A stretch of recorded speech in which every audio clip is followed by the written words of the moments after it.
Bonjour bien-aimés dans les Seigneurs. Nous vous saluons de partout, vous êtes en train de nous suivre. Vous qui nous suivez à la radio, vous qui nous suivez sur YouTube et sur tout autre média, nous vous disons bienvenue encore une fois dans ce moment où nous sommes en train de célébrer le Seigneur, dans ce moment où nous sommes en train de glorifier son nom, ce moment où nous sommes en son service pour l'élever, le glorifier, le louer, faire monter des paroles de reconnaissance au devant de son trône, parce qu'il est le Dieu qui a remporté plusieurs victoires dans nos vies et qui continue à remporter plusieurs victoires dans nos vies. Si tu as l'opportunité et cette grâce de suivre ce culte en ces moments ou de participer à ce culte en ces moments, ce n'est que l'œuvre de l'Éternel, ce n'est que par la grâce de l'Éternel que cela peut se passer en ce moment précis dans ta vie et dans ma vie. C'est un sujet pour lequel nous sommes appelés à glorifier l'Éternel, à l'acclamer, à le célébrer.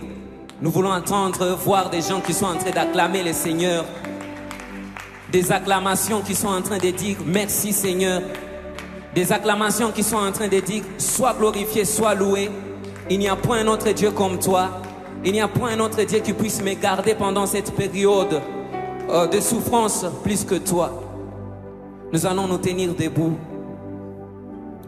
en train de prononcer des paroles qui sont en train de bénir le nom de l'Éternel, en train déjà de dire merci au Seigneur pour cette opportunité qu'il vient de nous accorder.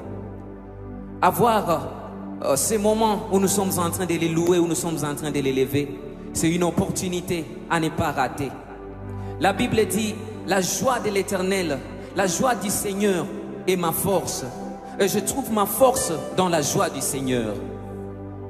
Tout cela veut dire, si nous élevons le nom de l'Éternel, si nous glorifions le nom de l'Éternel, il va nous fortifier, il va nous visiter, il sera là au milieu de nous. Seigneur, nous voici au-devant de toi pour te dire merci, pour t'élever, pour te glorifier, Seigneur Dieu Tout-Puissant. De nos cœurs sont en train de sortir en ce moment des paroles de reconnaissance de ta grandeur, de reconnaissance de ta majesté, de reconnaissance de ta puissance dans nos vies, Seigneur. Toi, tu es le Dieu qui intervient dans nos vies, dans plusieurs domaines. Aucun domaine n'échappe à ton contrôle, Seigneur, dans nos vies, Père éternel. Tu es celui qui se tient comme roi, tu es celui qui se tient comme sentinelle, tu es celui qui se tient comme notre protecteur à chaque instant, Père éternel. Nos vies sont en train de les reconnaître. Nos mots sont en train de les reconnaître. Nos cœurs sont en train de vibrer à ce rythme de reconnaissance en ce moment, Père éternel. Pour tes hauts faits, Yahweh éternel, Dieu des armées. Sois élevé pour cette vie que tu nous donnes. Cette vie qui est en train de nous rappeler que tu as encore plusieurs choses à faire avec nous. Tu as encore plusieurs choses à accomplir avec nous, Seigneur Dieu Tout-Puissant. Si tu nous laisses vivants, Père éternel, c'est parce que nous sommes encore précieux à tes yeux, Père éternel. Merci parce que nous sommes des créatures merveilleuses, Père éternel. Tu as choisi de mettre en nous le souffle. Tu as choisi de mettre en nous la force. Tu as choisi, Père éternel, de nous accepter comme ceux-là, Yahweh, qui vont élever ton Saint-Nom, qui vont reconnaître ta puissance. Je t'appelle Yahweh, le Dieu au-dessus de toutes choses, le chef suprême de la création, le Dieu dont les mots amènent à la vie, le Dieu dont la parole crée. Je suis en train de t'appeler Jéhovah Jireh, le Dieu qui pourvoit. Jusqu'ici, tu es en train de secourir. Jusqu'ici, tu es en train de pourvoir dans des vies, Seigneur. Que tu sois glorifié, Seigneur. Nous sommes en train de progresser en profondeur dans ta présence, Père éternel. Laisse que nos cœurs les reconnaissent. Laisse que nos cœurs les confessent, Père éternel. Le Dieu qui nous garde. Le Dieu qui était, qui est et qui vient. Le Dieu qui est présent. Le roi de l'éternité passée. Le roi du présent et le roi de l'éternité à venir.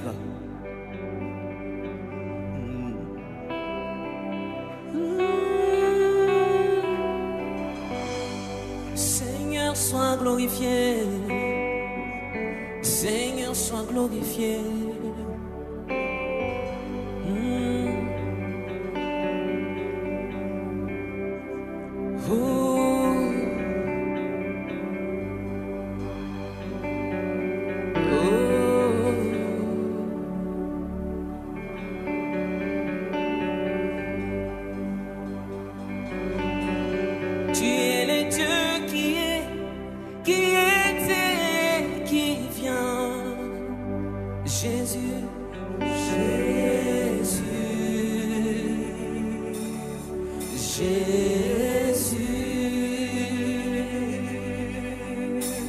En toi je crois, ma vie est entre tes mains. Oh, oh. Jésus, tu es le Dieu de miracles. Tu es le Dieu qui était, qui vient. Jésus, Jésus.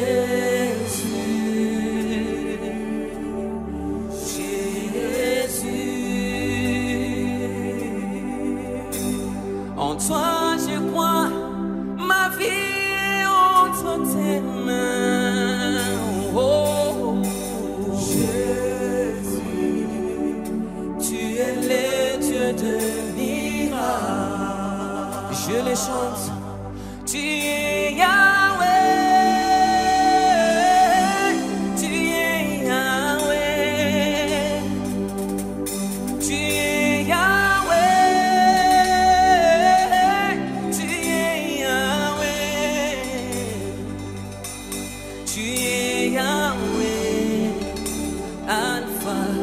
Et Oméga,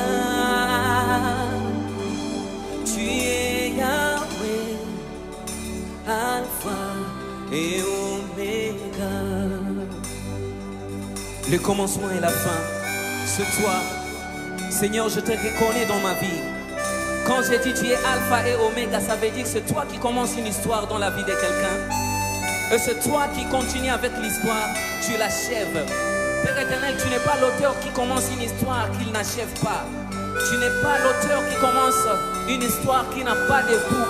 Seigneur Dieu Tout-Puissant, avec toi, nous avons une histoire qui nous appelle héros à la fin. Avec toi, nous avons une histoire qui nous appelle victorieux à la fin. Une victoire qui nous donne, une victoire qui nous donne, Seigneur Dieu Tout-Puissant, un cœur de célébration, un cœur de joie tous les jours, Père éternel. Avec toi, nous marchons dans la victoire. Alpha et Oméga, le commencement de toutes choses dans nos vies, Père éternel. Merci parce que tu commences quelque chose même dans nos vies, au travers de cette occasion. Oh. Yahweh, Yahweh, Yahweh, oh.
Jamais.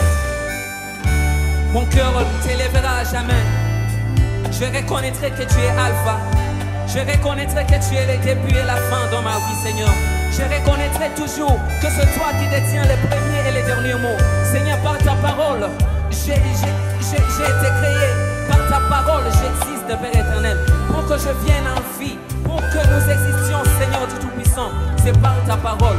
Rien dans ce monde n'existe si toi tu n'as pas parlé, Seigneur. Rien n'a existé sans ton ordre. Rien n'a existé sans ta parole. Tu es celui qui appelle à la vie ce qui n'a pas été manifeste, ce qui n'a pas été visible, Seigneur. Ainsi nous sommes en train de déclarer, Père éternel, que même dans nos vies, Seigneur, une nouvelle histoire commence, une nouvelle chose commence. Alpha Alpha et Oméga, le début et la fin de toutes choses. Celui qui a vaincu la mort, celui qui nous a donné la victoire à la croix, Seigneur Dieu Tout-Puissant.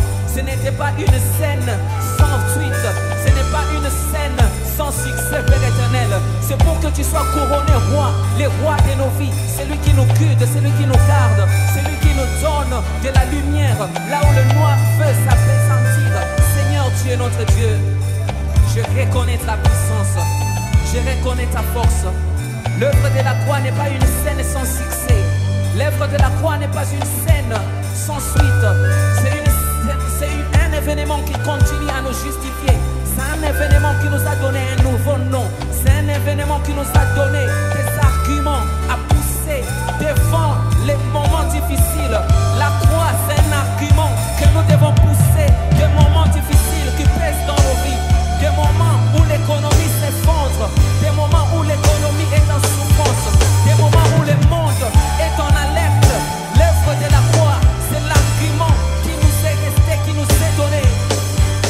Tu es Alpha et Oméga, mon Dieu, mon roi. Yahweh, je t'élève.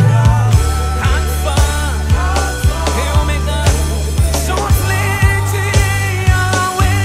Tu es Yahweh. Tu es Yahweh. Tu es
Que nos cœurs les confessent, que nos cœurs les disent. Une déclaration qui chasse la peur, une déclaration qui chasse les désespoirs. Commence à faire des déclarations qui chassent les désespoirs. Commence à faire des déclarations qui chassent les désespoirs. Quand tu appelles le Seigneur Yahweh, ça signifie qu'il est le chef de toute la création. Il est le Dieu suprême au-dessus de toutes choses. Nous avons connu dans ce monde des dieux qui sont morts, mais nous avons un Dieu qui est vivant. Nous avons un Dieu qui est vivant. Un Dieu qui n'a pas commencé avec nous, mais qui a existé avant nous. Le commencement et la fin de toutes choses. S'il n'a pas encore dit les derniers mots sur ta vie, s'il n'a pas encore dit les derniers mots sur ta vie, rien ne va s'opposer à la volonté de l'Éternel. Alpha et Oméga, je suis en train de te confesser. Sois élevé, mon roi. Sois élevé, mon tout-puissant. Le Dieu vaillant guerrier. Celui qui a la victoire dans tous les combats. Sois glorifié, béni Yahweh.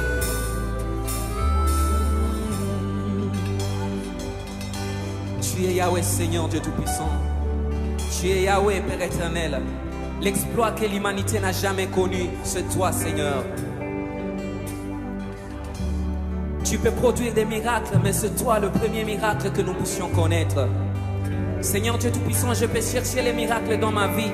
Mais si je dois dans mon cœur, si tu existes dans mon cœur, eh bien j'ai déjà un miracle. Un miracle qui m'accompagne tous les jours. Un miracle qui m'accompagne à chaque instant. Même quand les ténèbres vont s'élever, Seigneur du Tout-Puissant. Toi tu es la lumière qui chasse les ténèbres, Seigneur. Sois glorifié et béni, le Seigneur de gloire, le Dieu de gloire, le Dieu au-dessus de toutes choses. Nous sommes en train de confesser ta puissance et ton contrôle sur tous les esprits. Ta puissance et ton contrôle sur tous les maux de ce monde. Ta puissance et ton contrôle, Seigneur du Tout-Puissant. Pourquoi ne pas te célébrer?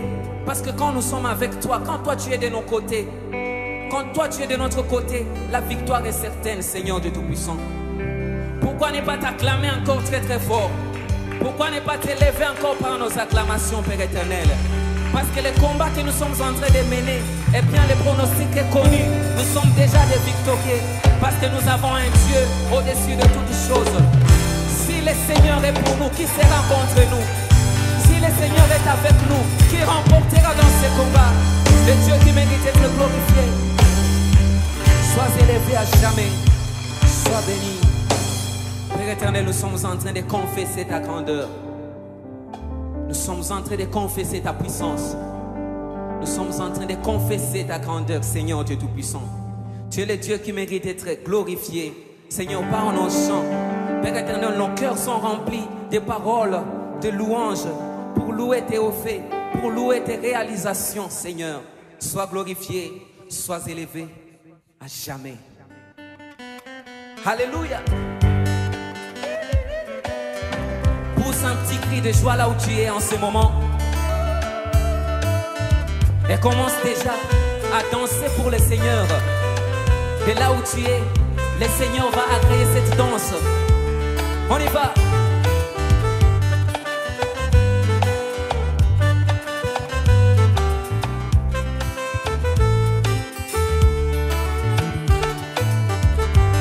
Alléluia. Alléluia. Alléluia. Alléluia. Alléluia. Oh. Alléluia. Soyez lelo, sobine la yo. Biso te sanjo la yo. Alléluia. Mokonzi na nyonso nde yo Yahweh. Olonga bitumba nanga. Kuna ngomba gologota. Soyez lelo, to sanjo la yo. Yonde mobali ya mapinga. Olonga bitumba nanga. Sambe na bolingo soyo Yesu. Bolingo betondi motema nanga. Katika na sanjo la yo. Mopesi nesengo seyo Yesu Masia. Mopesi na esengo na yo. Oyo mokile koki kopesa se. Nabongisi mesa nanga lelo. Nalingi nalesa yo. Masanjo ya motema nanga. Nabongisi mesa nanga lelo. Nalingi napesa yo. Ilego lingaka yawe.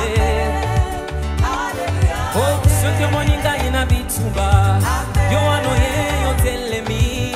Oza kozela na longa Yesu nanga. Oh, ce que moninga ina bitumba. Yawe nanga hotele maka. Oza kozela na zala molongi yawe. Mwana na zambe sinde yo Yesu. Makasi ya masantu kaka yo. Na besa yo nini ya ya. Toye kama oyo te zambe nanga mokonzi ya motema nanga oh belika nanga na yembeli yo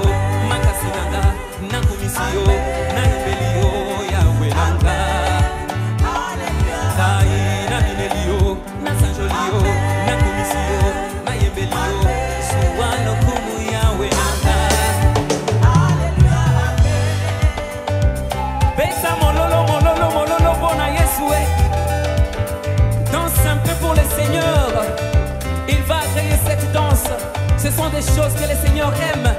Célébrons-les par nos danses, par nos cris de joie, par nos acclamations. On y va. Oh, alléluia, alléluia, alléluia, namo konzie. Alléluia, alléluia, alléluia, na Yesu. Alléluia, alléluia, alléluia, namo konzie. Alléluia, alléluia, alléluia, na Yesu. Kende mo konzie pomo inaka, sikana yempela ye. Alléluia, alléluia, na Yesu. Oh, zambe nanga, zambe na yo, zambe na biso nyoso. Alléluia, alléluia, alléluia, na Yesu. Elonga nanga, elonga na yo, elonga na biso nyoso. Alléluia, alléluia, alléluia, na Yesu. Yende mokonzi ya mapinga na lola, tika tokumisa ye. Alléluia, alléluia, alléluia, na Yesu. Oh, alléluia, alléluia, pona zambe délivrance ya Congo.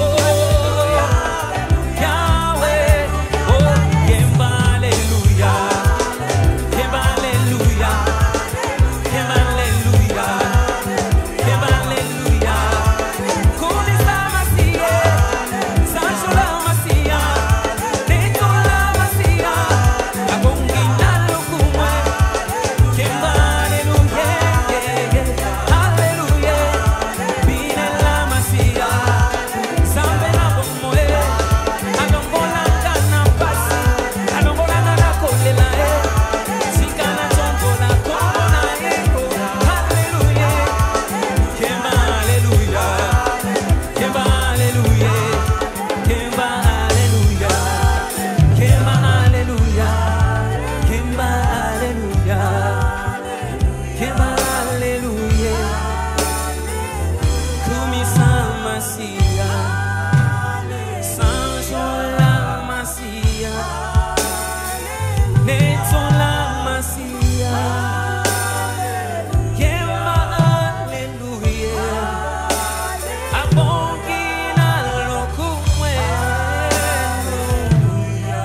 alléluia. Élève le nom de l'Éternel, élève son saint nom. Que son nom soit glorifié au-dessus de toutes choses.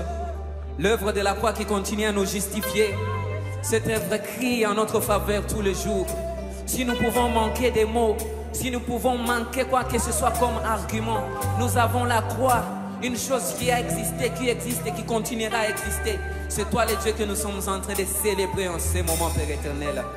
Merci à l'éternel, le Dieu qui guérit nos cœurs, le Dieu qui a vaincu nos cœurs, qui a vaincu le mal de nos vies. Sois glorifié, Seigneur. Nous sommes en train de te glorifier.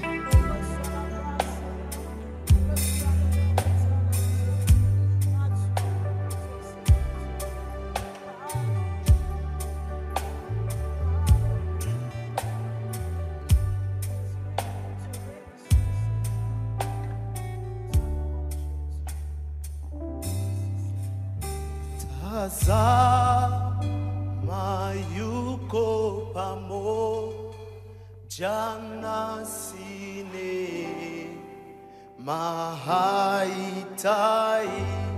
shaka mwe. Hallelujah, oh hallelujah, oh hallelujah,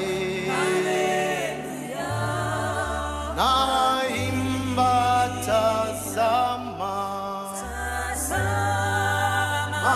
yuko pamoja nasi, mahaitai shaka mwe.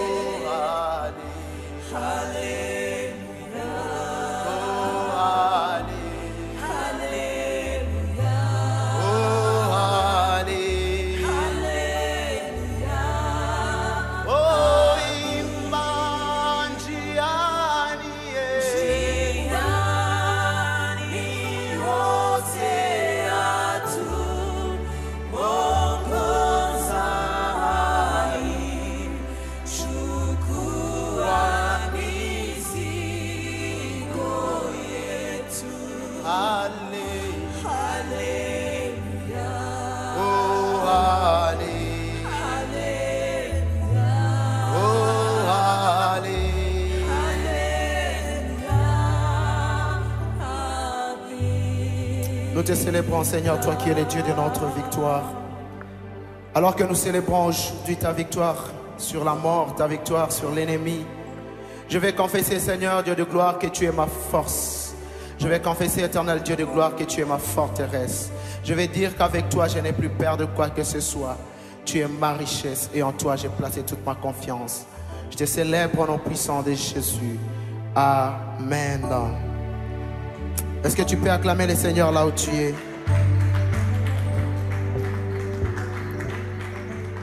Merci beaucoup. Alors que tu prends ta Bible, nous allons tous ouvrir nos Bibles dans les livres d'Exode, au chapitre 19, disons au chapitre 20. Je vais lire le 3e, le 4e, le 5e et le 6e verset. La Bible dit ceci. Alors Dieu prononça toutes ces paroles.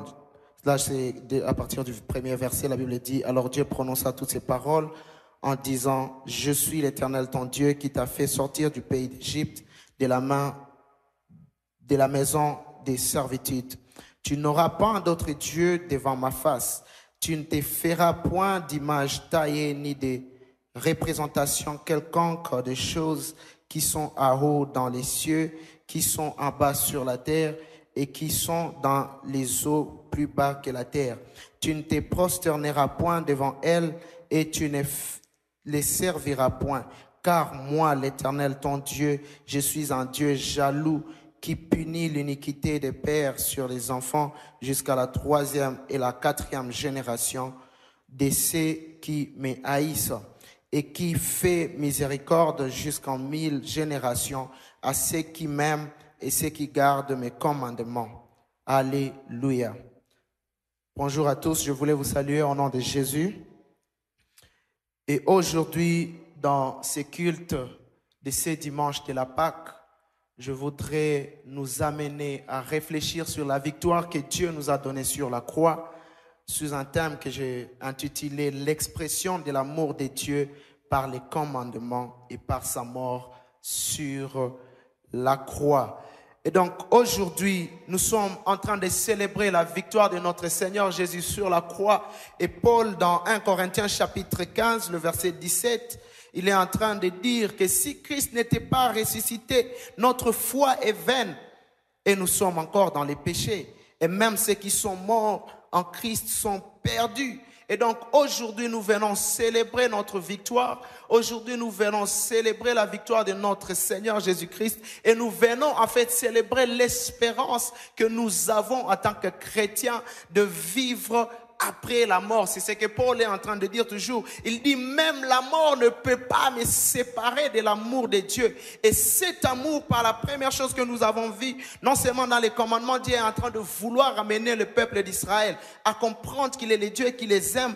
Mais au-delà de cet amour, Dieu l'a prouvé dans Jean chapitre 3. La Bible est en train de dire que la livraison même de Jésus était une expression vivante de l'amour, parce qu'il est écrit que Dieu a tant aimé le monde qu'il a donné son Fils unique afin que quiconque ne périsse point, mais qu'il ait la vie éternelle. Et donc Dieu trouve des façons de nous exprimer l'amour. Et la plus grande façon de nous exprimer l'amour, c'est ce que nous célébrons aujourd'hui par la résurrection de celui qui nous a ressuscités de mort, celui qui nous a rachetés et sauvés du péché. Est-ce que tu peux l'acclamer là où tu es pour célébrer la victoire de notre Seigneur Jésus? Mais malheureusement, dans le monde actuel, dans le christianisme moderne, l'évangile est presque en train de nous montrer que si nous adorons Jésus, si nous adorons Dieu, c'est que nous sommes en train de l'adorer par compassion. C'est comme si nous avons pitié de Jésus. Oh non, tu vois, il est mort sur la croix et donc il faut avoir pitié de lui. C'est comme ça qu'il faut commencer à l'aimer, il faut commencer à le servir, il faut commencer à être chrétien. Bon, quand même, ayons pitié de lui quand même, il ne faut pas qu'il meure pour rien. N'est-ce pas? Et c'est le sentiment dont plusieurs chrétiens aujourd'hui ont face à l'amour que Dieu est en train de nous montrer. Ils pensent, ils ont comme l'impression qu'ils sont en train de rendre un service à Dieu. Mais à travers ces commandements aujourd'hui, nous allons comprendre qu'en fait, c'est nous qui sommes favorisés. c'est nous qui avons la grâce. C'est nous qui avons donc cette faveur d'être appelés des enfants de Dieu. Alléluia. Dans Exode chapitre 20, le verset 3, 4 et 5, Dieu est en train de dire au peuple d'Israël que vous n'aurez pas d'autre Dieu au-devant de ma face. Tu ne te feras point des images taillées. Tu ne te feras pas des représentations d'autres dieux. En d'autres termes, tu m'adoreras que moi seul. En réalité, la conception humaine penserait que Dieu est en train de devenir un dictateur. Il est en train de montrer que vous ne devez pas avoir d'autres options. Je dois être votre Dieu seul. Et en lisant ces passages, certains ont comme l'impression qu'ils sont en train de devenir asservis à Dieu. Que c'est un Dieu dictateur, c'est un Dieu qui nous impose son règne. Mais en réalité, c'est Dieu qui nous donne la faveur. Et il y a 3 raisons principales que je suis en train de donner aujourd'hui, ce matin, pour nous montrer pourquoi Dieu est en train d'insister que nous ne devons pas avoir d'autres dieux à part lui. Premièrement, Dieu est en train de regarder le peuple d'Israël. Et il se rend compte que ce peuple d'Israël, c'est un peuple qui a été en captivité pendant longtemps. Et dans le pays où ils étaient, c'était un peuple qui non seulement avait un Dieu comme un roi comme Dieu, mais il savait aussi des choses de la nature comme des dieux. En Égypte, le fleuve Nil était adoré. En Égypte, à part le roi comme le roi soleil, lui-même, Pharaon, qui signifiait un petit soleil, était adoré. Et au-delà d'adorer Pharaon, ils avaient d'autres divinités, ils avaient des temples où ils allaient sacrifier des enfants, où ils allaient sacrifier des choses pour chercher la grâce ou la faveur de leur Dieu. Et quand ils priaient, ils avaient plusieurs options. Si tu es en train de prier le roi Pharaon et Pharaon ne te répond pas, tu as le choix, tu peux aller vers le dieu Nil. Et si Nil ne te répond pas, tu as le choix, tu peux aller vers un autre Dieu. Et Dieu est en train de comprendre que ce peuple est en train de s'exposer à des déceptions. Ce peuple est en train de s'exposer à des blessures intérieures, parce que ce qui est vrai, Dieu savait que toutes ces autres divinités ne pouvaient pas donner la satisfaction de leur cœur. Et Dieu est en train de dire, je suis le seul Dieu qui peut pourvoir à vos besoins. Et en nous regardant aujourd'hui, c'est comme si nous avons pris Dieu comme notre dernière chance, comme notre dernier secours. En réalité, le monde moderne, nous avons plusieurs options. Nous n'avons pas que Dieu. Nous avons plusieurs choses qui peuvent nous secourir quand nous avons besoin de voir la main de Dieu. Vous allez voir, et cela c'est dans plusieurs d'entre nous, vous allez vous rendre compte qu'avant de recourir à Dieu, vous avez toujours cherché certaines autres solutions. D'autres, ils savent que si je n'ai pas d'argent, j'ai un père qui a de l'argent, je peux l'appeler, et papa, comme il travaille à la banque, il peut me donner de l'argent, n'est-ce pas? Ça nous arrive tous à avoir ces grands amis que nous connaissons, peut-être qu'il vit en Europe, et nous savons que si celui-là n'est pas capable de nous donner, et donc nous sommes cuits. Et nous venons recourir à Dieu comme la dernière solution, comme la dernière option. Que des enfants ont placé leur espérance dans leurs parents. Ils ont passé leur espérance dans leurs grands frères. Ils disent, je sais que Dieu va me répondre, mais en réalité, dans leur tête, il y a le grand frère qui est agent, je ne sais pas dans quelle société. Et pendant qu'il est en train de prier, il n'est pas en train de voir Dieu, mais il est en train de voir le grand frère. En d'autres termes, le grand frère a pris la place de Dieu. Et Dieu est en train de dire, je sais que les hommes peuvent vous décevoir. Il peut arriver un moment que les hommes vous déçoivent. Il peut arriver un moment où les options que vous avez mises, vous n'avez pas de réponse. Et Dieu est en train de dire au peuple d'Israël, en fait, je voudrais qu'au lieu de voir toutes ces personnes, vous alliez directement vers nous. Vers moi, votre Dieu. Et cela s'applique même sur nous. Que des fois quand nous avons des problèmes, au lieu de faire de Dieu notre seule espérance, au lieu de faire de Dieu notre seule solution, nous faisons de lui notre dernière solution. En d'autres termes, nous sommes en train de dire à Dieu, nous avons d'autres options à part toi. Et ma question est celle-ci, pourquoi devons-nous toujours aller vers Dieu quand nous n'avons plus de solution? Ça nous éviterait des problèmes. Ça nous éviterait la perte de temps. Ça nous éviterait des chocs. Parce que quand tu as mis ton espérance en une personne et que cette personne ne te répond pas, tu as tendance à haïr cette personne, n'est-ce pas? Et Dieu est en train de dire, tu ne m'auras que moi, ton seul Dieu. En d'autres termes, tu n'as pas droit à avoir d'autres options. Même si ton père a de l'argent, à un moment, cet argent-là peut finir. N'est-ce pas, aujourd'hui, nous avons mis notre espérance dans nos comptes bancaires, mais nous nous rendons compte que dans notre ville, ici, vous pouvez même aller à la banque et on vous dit qu'il n'y a pas d'argent.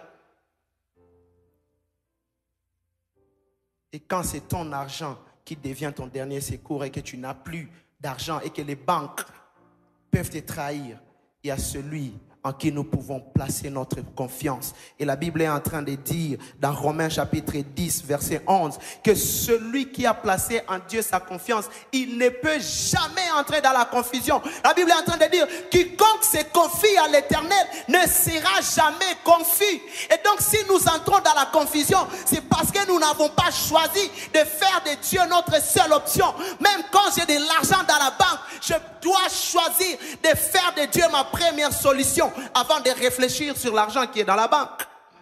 Alléluia.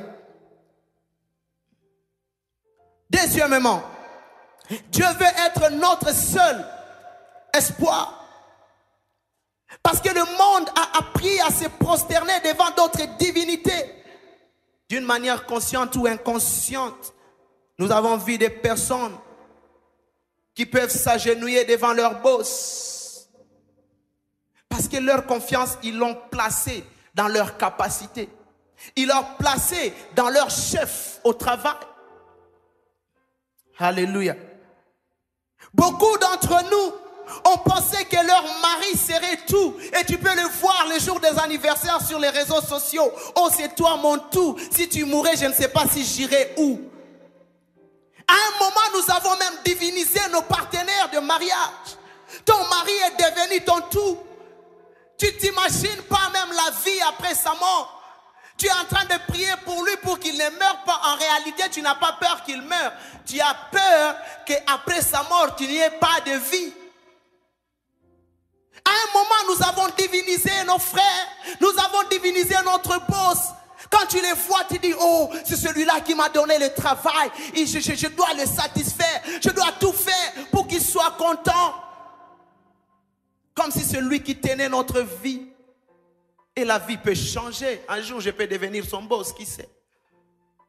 Mais beaucoup d'entre nous, nous nous sommes prosternés. Il y a des gens qui sont prêts à pécher contre Dieu, mais à ne jamais pécher contre leur boss. Et nous les voyons dans le travail, nous le voyons à l'église. Comment nous servons Dieu à l'église? Il y a des gens qui peuvent dire, bon, ça appartient à Dieu, on peut même manger la dîme, ça fait quoi? Alléluia. Le travail à un moment est devenu notre idole, où nous pouvons tout faire. Que les gens ont dit, je ne peux pas faire du mal à mon boss. Si je me rate ce travail, je n'aurai plus de vie. Et qui t'a dit que ce travail, c'est toute ta vie? Quand Dieu t'a créé, la Bible est en train de dire, quand je connais le projet que je fais pour toi, le projet de bonheur. Et donc c'est Dieu qui détient ton bonheur.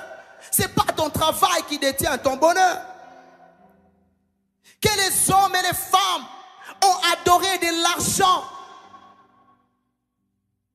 Nous avons vu des jeunes frères, des jeunes sœurs qui sont devenus des esclaves sexuels parce qu'ils veulent maintenir une certaine position. Et malheureusement, tu vas rester un esclave sexuel juste pour avoir $500 le mois.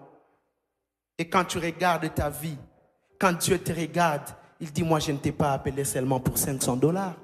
Je t'ai appelé pour une vie glorieuse. Je t'ai appelé pour une vie de puissance. Je t'ai appelé pour une vie de puissance, de gloire. Et comment tu t'es rabaissé seulement à cause de $500, à cause des concombres, comme je l'ai dit l'autre dimanche. Des petites choses, des miettes qui ont fait de nous des esclaves. Et nous avons adoré de l'argent. Que beaucoup de gens ont cru que parce qu'ils ont de l'argent, l'argent, ils ont le pouvoir même d'insulter leurs parents. Et la Bible est en train de dire, honore ton père et ta mère pour vivre longtemps. Et parce que tu as l'argent, tu commences à dire à ta mère qu'elle n'est pas intelligente. Tu commences à insulter ton père alors qu'il t'a donné la vie. Parce que tu as l'argent, tu penses que tu peux insulter même les hommes de Dieu. Tu commences même à vouloir les contrôler. Oh non, je ne vais pas amener ma dîme. Est-ce que tu peux venir à mon bureau? Moi, je n'ai pas le temps de sortir. Tu penses que parce que tu as l'argent, tu peux contrôler le monde entier. Mais tu ne sais pas que quand l'argent devient ton idole, l'argent peut te rendre un mauvais service.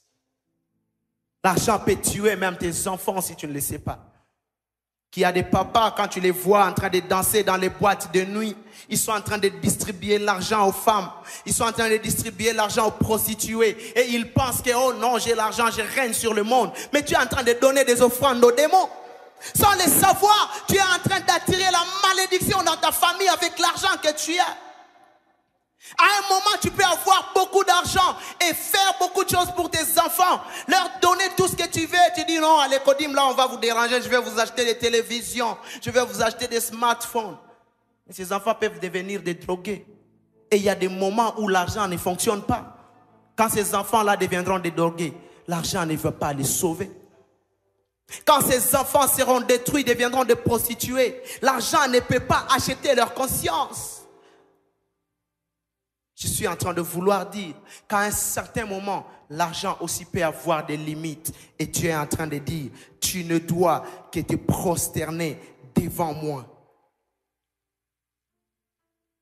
Devant l'impudicité de tes enfants, l'argent ne peut pas les acheter, l'argent ne peut pas les sauver. Et aujourd'hui, le monde s'est prosterné devant beaucoup de choses. Il y a des gens qui sont tellement remplis d'eux-mêmes. Il sait qu'il est intelligent. Il sait qu'il ne peut pas manquer quoi que ce soit. Il sait que c'est par ses propres efforts qu'il peut faire quoi qu'il veut. Mais Jacques est en train de dire à vous maintenant qui dites aujourd'hui ou demain nous pouvons faire telle ou telle autre chose. Vous qui ne savez même pas ce qui arrivera demain. Quand je regarde ce monde qui est plein de personnes intelligentes, mais un petit virus qui est en train de mettre tout le monde mal à l'aise. Tu es parti au lit, tu avais beaucoup de projets, mais le matin tu te réveilles, il y a un virus qui te dit tu ne vas pas sortir, tu vas rester chez toi à la maison. Et ton intelligence là, tu en fais quoi? Tes millions là, tu les fais quoi? Mais il y a des gens qui ont passé de nuit, ils étaient des millionnaires, et puis le matin ils se réveillent, on dit bon la bourse là, elle a fait ses effets, et toi là tu n'as plus d'argent, tu es devenu endetté. J'ai vu un ami qui s'est suicidé juste parce qu'un jour, il a perdu 64 millions de dollars en une journée. Les choses dans lesquelles nous mettons notre confiance, ce sont des choses éphémères. Ce sont des choses, quand Dieu peut décider un jour de les prendre, nous allons nous retrouver sans rien. Alors que Job est un grand homme. Il avait même des enfants. Il avait de l'argent. Un jour, il se réveille, il n'a plus rien. Et pendant que Dieu nous fait ça, il reste Dieu, il reste au trône. Pendant que toi, tu es en train de perdre ton argent, lui, il reste Dieu, il reste au trône. Alléluia. Troisièmement, Dieu voudrait que tu les serves lui et lui seul. Parce qu'en l'adorant, il te donne le privilège d'être appelé son enfant. Beaucoup pensent qu'en adorant Dieu, ils sont en train de faire un culte de compassion pour Dieu. Oh non, Dieu a besoin des gens pour l'acclamer. Bon, c'est comme si nous ne le faisons pas, il va être triste. Mais qui te dit que Dieu va être triste? Dieu est Dieu sans toi. Il a été Dieu depuis l'éternité. Il a été Dieu quand tu existais. Et il sera Dieu après toi. Ce n'est pas parce que toi tu es en train de servir Dieu qu'il est Dieu. C'est pas parce que toi tu es en train de chanter pour Dieu qu'il est Dieu. C'est pas parce que toi tu es en train de donner des offrandes que Dieu est Dieu. Il y a des gens qui sont en train de penser et disent non, si nous on ne donne pas les offrandes, cette église là ne va pas vivre. Qui te dit ça? L'église ne t'appartient pas. L'église appartient à Dieu. Il a dit, Jésus lui-même, il dit, sur cette pierre, je bâtirai mon église. Et donc, c'est lui le patron de l'église. Tu peux ou ne pas donner tes offrandes. Le patron de l'église pourvoira aux besoins de l'église. Tu peux ne pas faire ce que tu veux faire à l'église. Dieu te demande de le servir et tu penses que c'est toi qui est en train de rendre service à Dieu alors que c'est lui qui te rend service. Il te donne seulement un privilège de le servir. Combien d'anges il a au ciel qui sont en train de le servir chaque jour, matin et soir. Et il ne demande rien de Dieu. Combien de personnes Dieu a créées sur la terre et tu penses que toi seul, si tu es arrêté, le monde va finir. C'est pourquoi aujourd'hui tu vas voir dans l'église, il y a des hommes et des femmes pour qu'ils servent. On commence à les acclamer, on dit pardon, est-ce que tu peux aller chanter? Est-ce que tu peux aller faire ceci? C'est comme si on est en train de vous pousser. Mais je veux vous dire que l'orgueil que tu as en toi, de penser que tu es en train de faire ces choses pour Dieu, un jour ça te rattrapera. Parce que Dieu qui est le maître de ce monde, il peut décider un matin et dire je t'appelle chez moi. Et quand il t'appelle chez lui et que tu n'as pas de rapport à lui donner, tu risques d'avoir des problèmes. Quand Dieu nous appelle ses enfants, ce n'est pas lui qui en bénéficie. C'est vrai, il est jaloux à cause de l'âme qu'il a mis en nous, à cause de l'esprit qu'il a mis en nous. C'est pourquoi il nous chérit. Il est en train de vouloir se sentir quand même bien d'être avec toi. Il est en train de regretter qu'il peut te perdre. Et il dit, Seigneur, et il est en train de dire, mon fils, mon enfant, est-ce que tu peux venir vers moi? Est-ce que tu peux accepter d'être appelé par mon nom?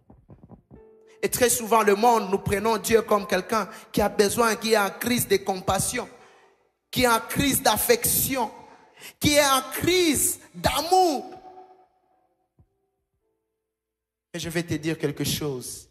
Avant que toi, tu ne saches que tu aimeras Dieu, lui, il t'avait déjà aimé.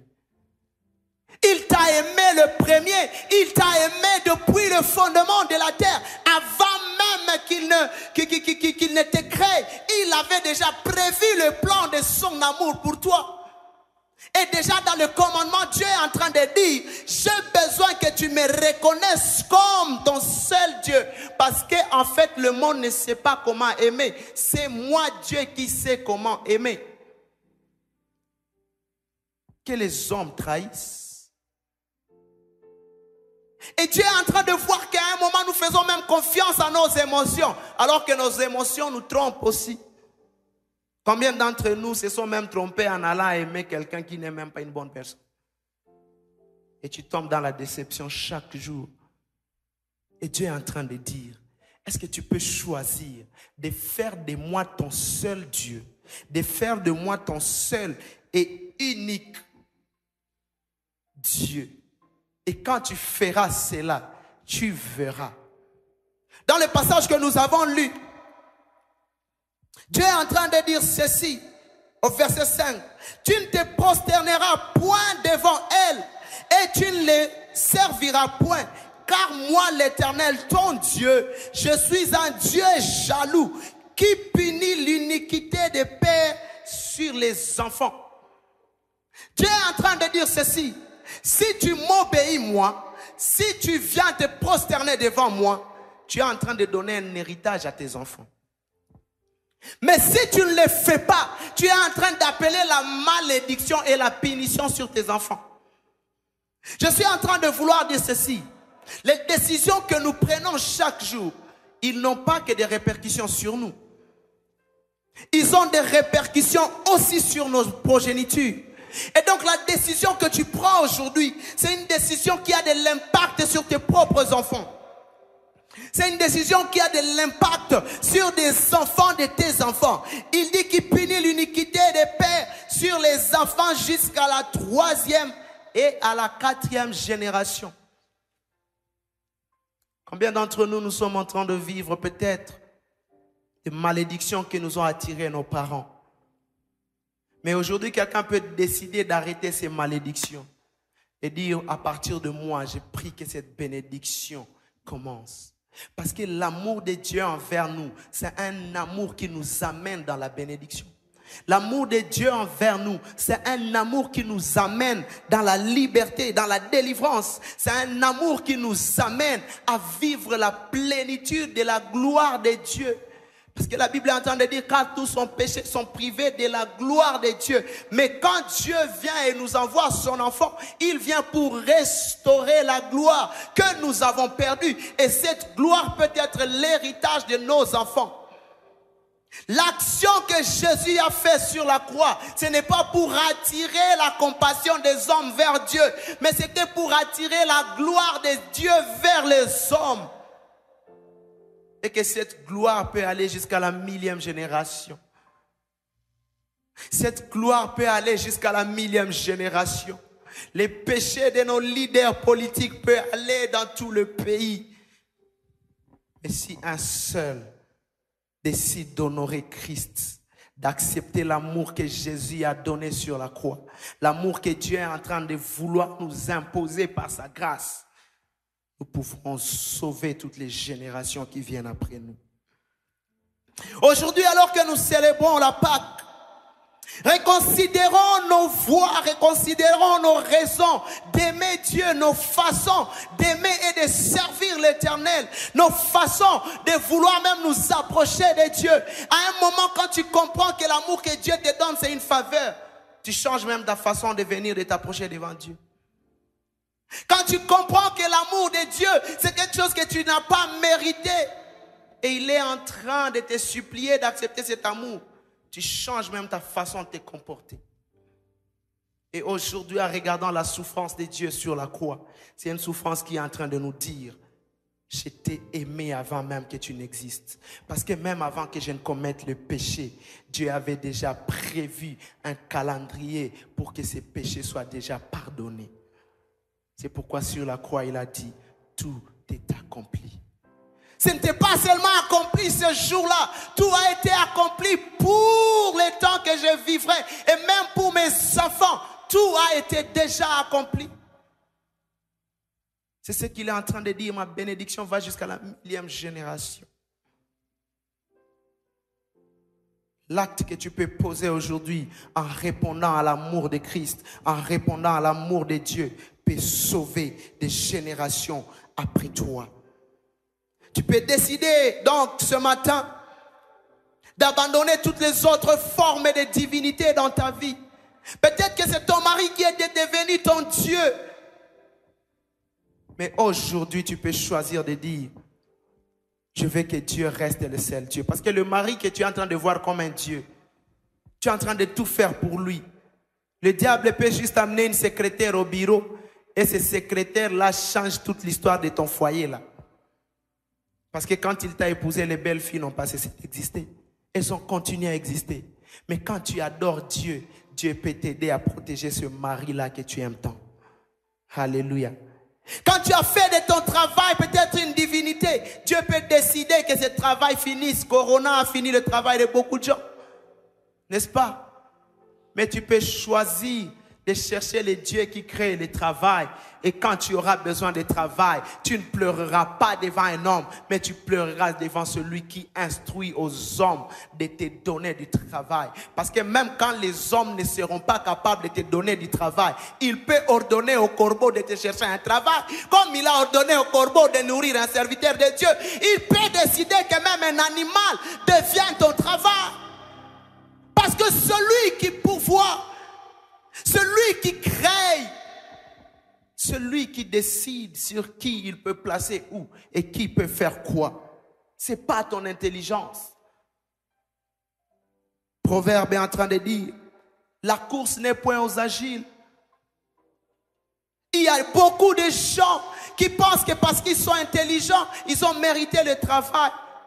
Mais tu es conscient qu'ici à l'extérieur, il y a des personnes plus intelligentes que toi. S'ils entrent là où toi tu es, ils vont menacer ton travail.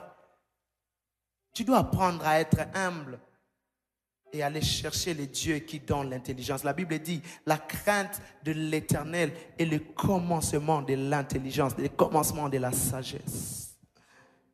Tu peux choisir de chercher Dieu et devenir sage aux yeux de Dieu, que de devenir sage aux yeux des hommes. Aujourd'hui, je suis en train d'appeler quelqu'un à fixer son regard sur la croix. La croix qui est en train de nous dire, mon amour pour toi n'a pas de fin. La croix qui est en train de nous dire que mon amour pour toi ne peut pas être égalé à quoi que ce soit. Parce que moi, je te connais, je t'ai formé par mes mains. Et je ne voudrais pas te perdre, je ne voudrais pas que tu te perdes. Est-ce que tu peux incliner ta tête dans la prière alors que tu es en train de voir dans ta vie quelles sont les autres choses que tu as placées au premier plan dans ta vie? Quelles sont les choses dans lesquelles tu as cru et tu as pensé que sans ces choses, tu ne peux pas vivre? Combien de personnes à qui nous avons dit, sans toi, je ne peux pas vivre, tu es mon tout. Et quand cette personne tombe malade, tu te rends compte qu'il n'est rien pour toi. Et aujourd'hui, tu peux choisir de tourner ton regard vers celui qui est mort sur la croix pour toi. Celui qui dit, mon amour pour toi n'a pas de fin. Un amour sans déception. Celui en qui, quand tu mets ta confiance, tu ne peux jamais être confus. Alléluia. Alors que tu es en train de parler à Dieu, peut-être que tu n'as jamais eu cette relation personnelle avec Christ. Et aujourd'hui, tu peux décider, Seigneur, je viens, je vais t'appartenir. Je vais être appelé ton enfant. Tu peux simplement parler à Dieu et dire, Seigneur, j'ai dit oui à ton amour. Aujourd'hui, j'ai dit oui à ton amour. Aujourd'hui, j'ai dit oui à ton appel. Oui, Seigneur. Je vais te donner ma vie. Je vais accepter tout ce que tu peux me donner. Et Paul est en train de dire, ni la mort, ni les manquements, rien ne peut me séparer de l'amour de Dieu. Seigneur, ne permets pas qu'il y ait quelque chose qui peut me séparer de ton amour. Garde-moi surtout et toujours fidèle à toi. Alors que je prie pour ta famille, je prie que Dieu soit ton Dieu, qu'il soit votre seul espoir, votre seule espérance, parce que lui ne déçoit jamais. Au nom puissant de Jésus, nous avons prié. Amen.